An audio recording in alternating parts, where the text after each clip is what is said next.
Assalamualaikum, hai semua. Kami dari Sarjana Muda Pentadbiran Perniagaan Perbankan Islam dari kelas BA249 yang terdiri daripada saya, Syazah Najwa, Nurul Fatihah dan Nur Anis Arisha. Pada hari ini, kami akan membincangkan tajuk tekanan dan kemurungan dalam kalangan rakyat Malaysia berhadapan pandemik. Sebelum kita mula, tahukah anda apakah itu pandemik? Istilah pandemik merujuk kepada wabak yang menyerang dalam skop lebih besar dan tidak terhad kepada sesuatu komuniti atau daerah semata-mata. Wabak ini akan mengancam kawasan yang lebih luas seperti sebuah negeri, negara, benua atau mungkin juga seluruh dunia jika dibiarkan melarat. Pandemik bermula daripada penularan wabak di peringkat epidemik yang merebak secara meluas sehingga tak dapat dikawal dan mampu membunuh ramai orang dalam masa yang singkat.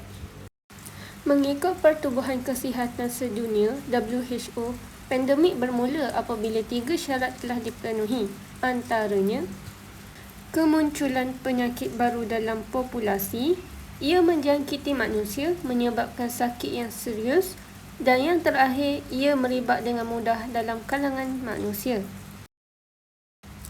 Pada video kali ini, kami akan menfokuskan pandemik yang berpunca daripada COVID-19. COVID-19 atau lebih dikenali sebagai wabak coronavirus mula dikesan pada pertengahan bulan Disember 2019 di Bandaraya Wuhan, Hubei, China. Virus ini kebanyakannya menular antara seseorang dengan cara yang serupa dengan influenza, iaitu melalui titisan pernafasan daripada batuk atau bersin. Sehingga pada 12 November 2021, kes baharu masih lagi meningkat iaitu sebanyak 6,323 kes yang terdiri daripada kes tempatan sebanyak 6,298 kes dan kes import sebanyak 25 kes.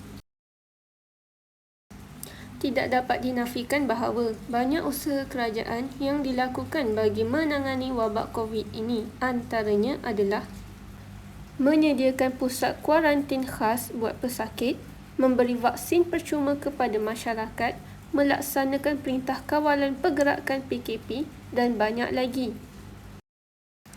Secara tidak langsung, PKP yang dilaksanakan banyak memberi impak negatif kepada masyarakat di Malaysia, antaranya tekanan dan kemurungan kepada semua lapisan masyarakat.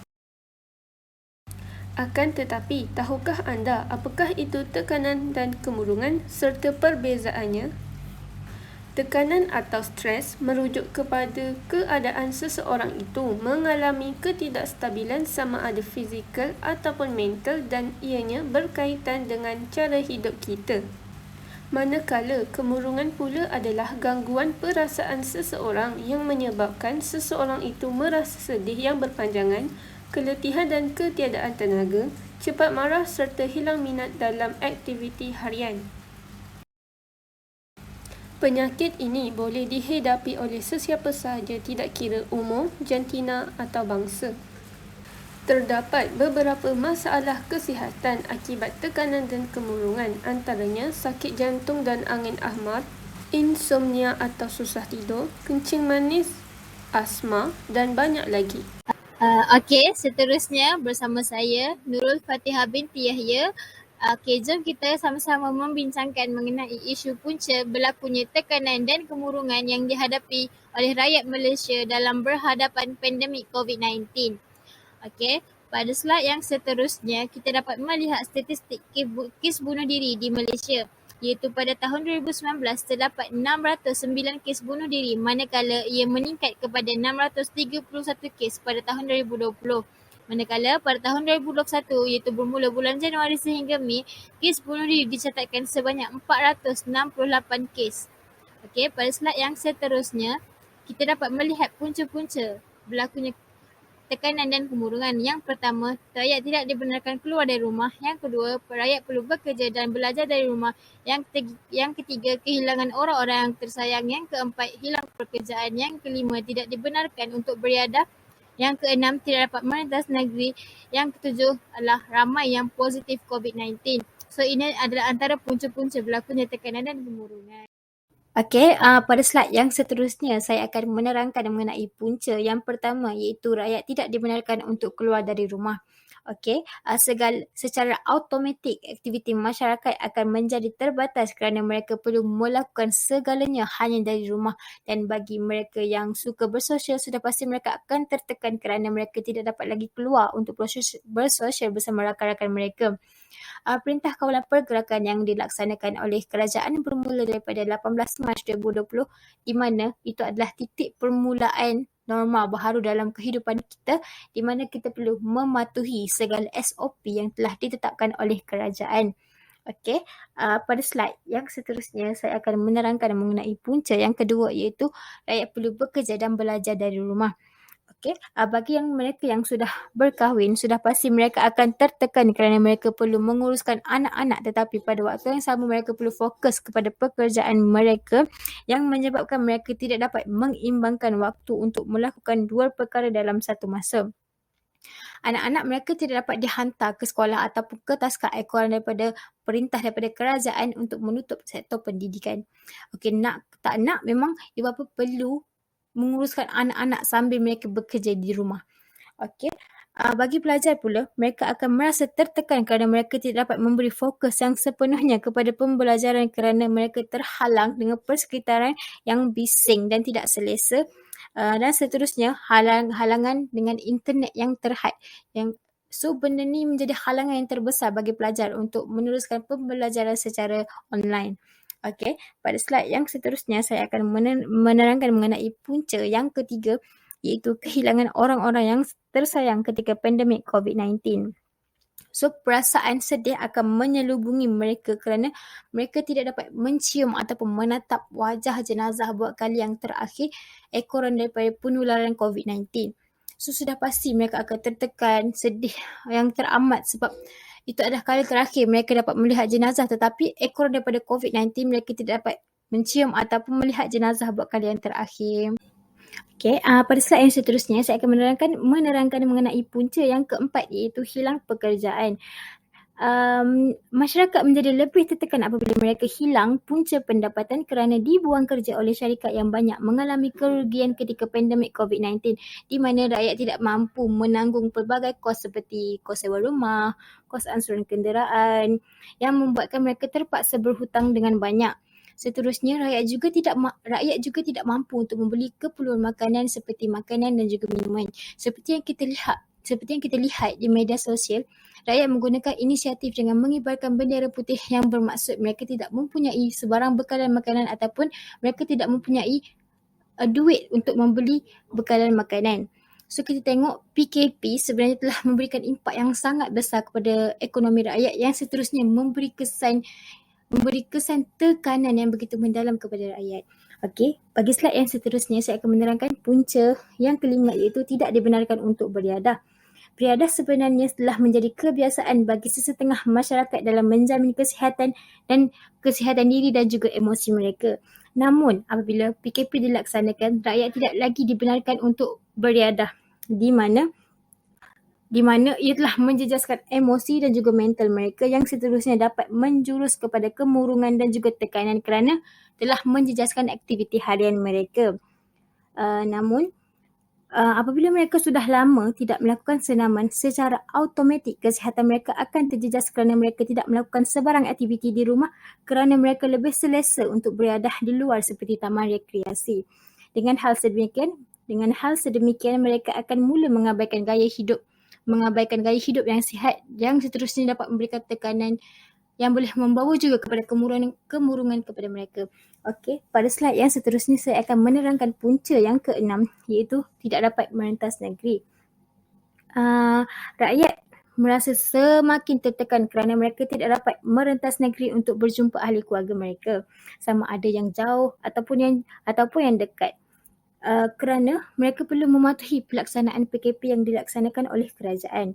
Namun rakyat menjadi semakin stres apabila PKP dilaksanakan hampir setahun dan hampir setahun juga rakyat tidak merentas negeri untuk berjumpa ahli keluarga mereka. Namun ada juga hubungan ahli keluarga yang sudah mulai renggang akibat lama sudah tidak berjumpa.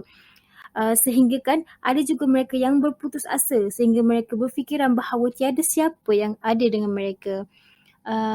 So ia sebenarnya telah memberi impak kepada tekanan dan juga mental rakyat yang membuatkan mental dan tekanan mereka semakin meningkat, tekanan semakin meningkat. Okey, bagi slide yang seterusnya saya akan menerangkan mengenai punca yang ketujuh iaitu positif COVID-19. Tekanan dan kemurungan makin dirasai makin bertambah apabila terdapat sesetengah pesakit COVID-19 yang berputus asa untuk melawan virus tersebut kerana mereka merasakan bahawa mereka tiada lagi harapan untuk sembuh daripada virus tersebut.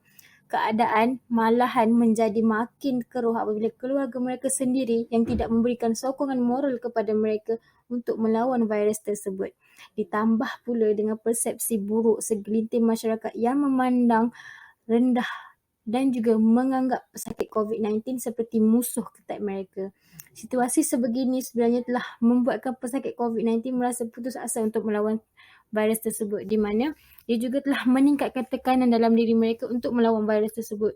Mereka akan merasa tertekan, mereka akan merasakan kemurungan apabila mereka tidak mendapatkan sokongan moral daripada orang yang berada di sekeliling mereka. Itu adalah antara punca-punca utama berlakunya tekanan dan kemurungan dalam kalangan rakyat Malaysia dalam berhadapan pandemik COVID-19. Assalamualaikum warahmatullahi wabarakatuh. Nama saya Nur Anis Arisha binti Hasbullah. Yang seterusnya saya akan menerangkan bahagian 4 iaitu kesan tekanan dan kemurungan terhadap individu dan masyarakat. Okey, kesan yang pertama adalah berlaku pergaduhan dalam rumah tangga. Okey, apabila berlakunya pergaduhan dalam rumah tangga, maka ia turut menjejaskan anak-anak. Pergaduhan yang kerap berlaku ataupun pergaduhan yang tidak dapat ditangani secara bijak, maka ia akan memberi kesan yang negatif kepada ahli keluarga dan seterusnya boleh mencetus kepada penceraian. Seterusnya, kesan yang kedua adalah masalah kesihatan mental semakin meningkat dalam kalangan rakyat. Okey, jika seseorang tu dia terdedah kepada tekanan secara berterusan dan dia tak mampu, maksudnya nak kontrol ataupun nak mengendalikan tekanan tu, mereka ni mungkin akan mendapat penyakit mental. Seseorang individu tu kalau dia tak dapat mengawal tekanan, akhirnya dia berpotensi untuk mendapat penyakit seperti kemurungan, penyakit bipolar, skizofrenia dan penyakit mental-mental yang lain. Okey, kesan yang ketiga adalah menimbulkan rasa ingin bunuh diri.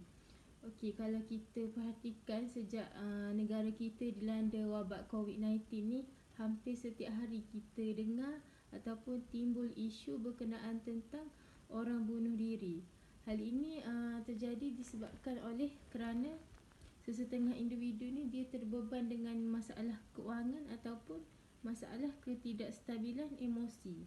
Okey, antara sebab utama kenapa seseorang itu membunuh diri adalah disebabkan oleh gangguan kesihatan mental. Contohnya seperti kemurungan.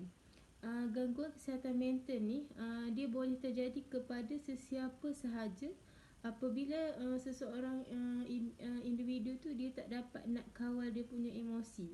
Apabila berlakunya gangguan kesihatan mental ni, maka dia boleh mengakibatkan seseorang tu tak dapat nak berfikir secara rasional ataupun dia boleh bertindak di luar kawalan seperti ingin membunuh diri tu. Kesan yang keempat adalah masalah kesihatan semakin merosot.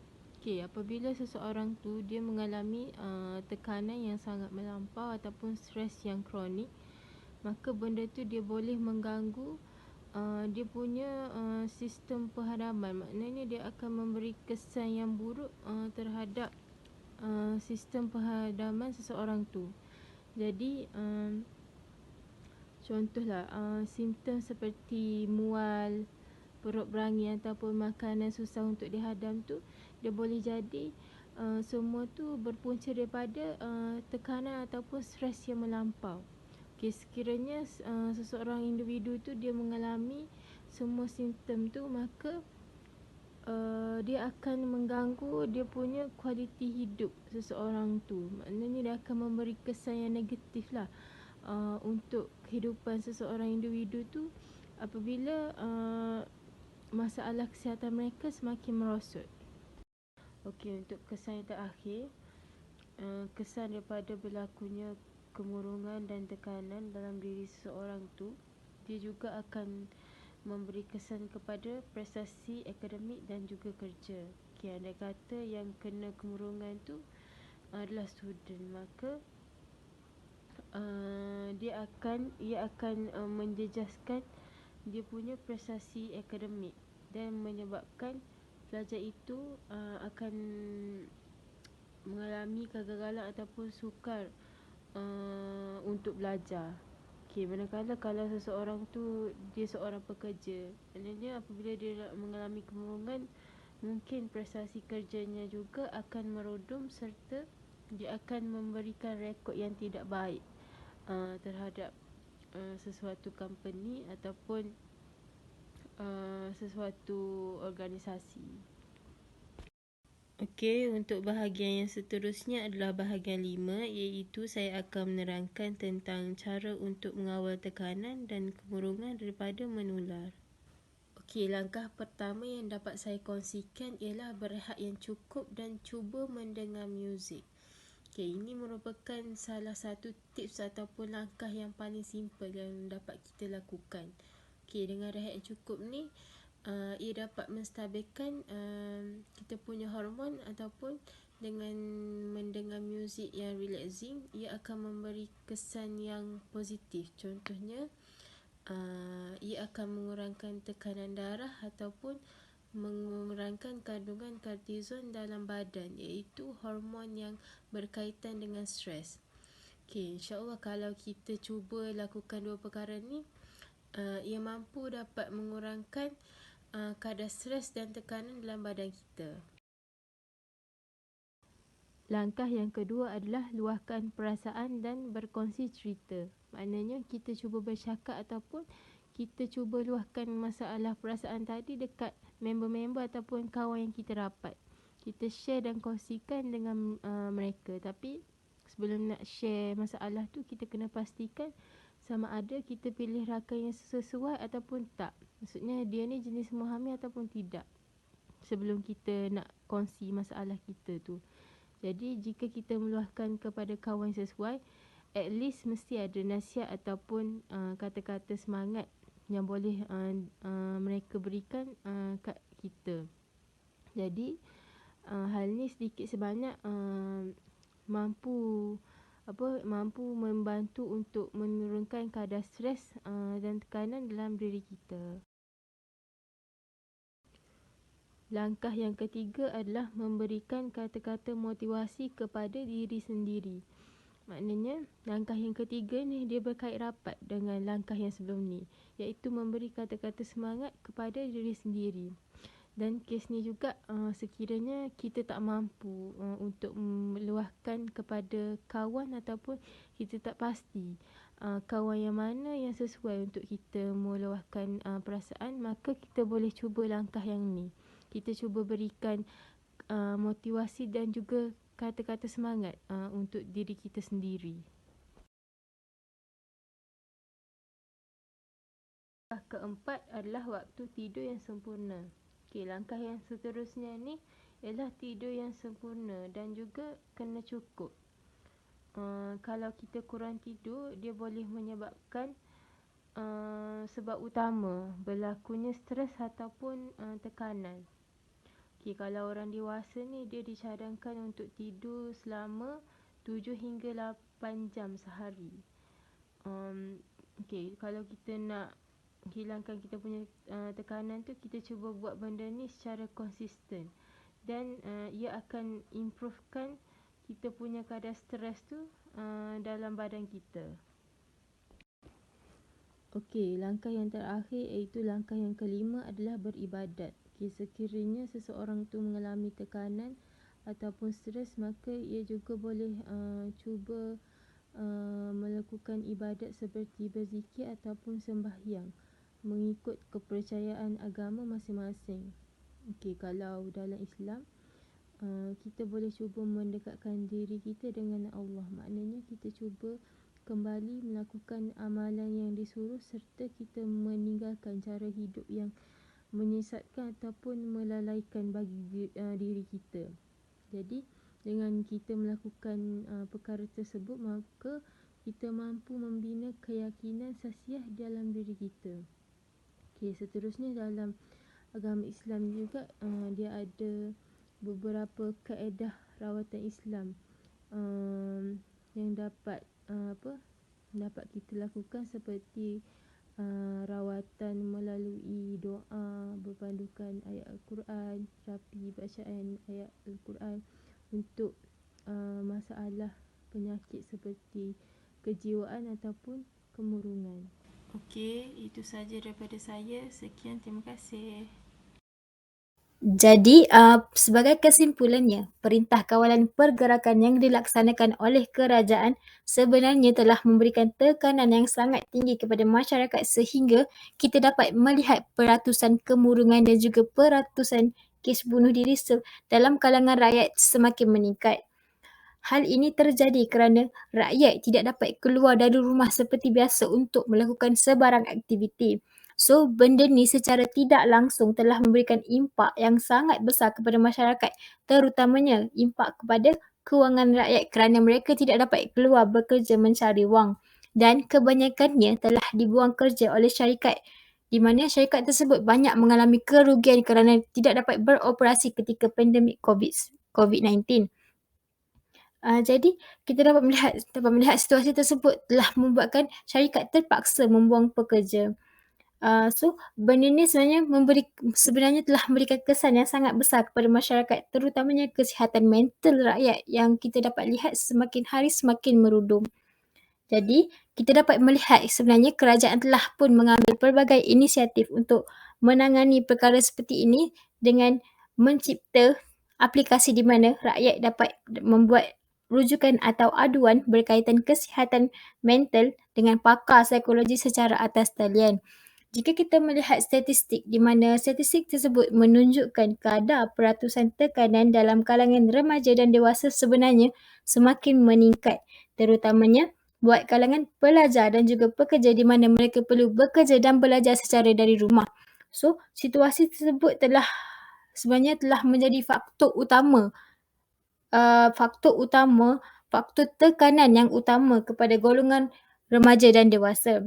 Jadi, kita dapat melihat sebenarnya tekanan dan kemurungan dapat dikawal jika kita mendapat sokongan dan semangat daripada orang yang berada di sekeliling kita.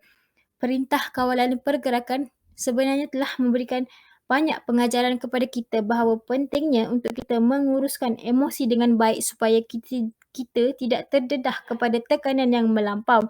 Jika kita mengalami tekanan dan juga kemurungan yang melampau, kita perlulah segera mendapatkan khidmat nasihat dari pakar psikologi atau pakar psikiatri supaya kita dapat mengawal emosi dan tekanan kita kerana tekanan dan kemurungan yang teruk sebenarnya dapat menjejaskan mental dan kesihatan tubuh badan kita.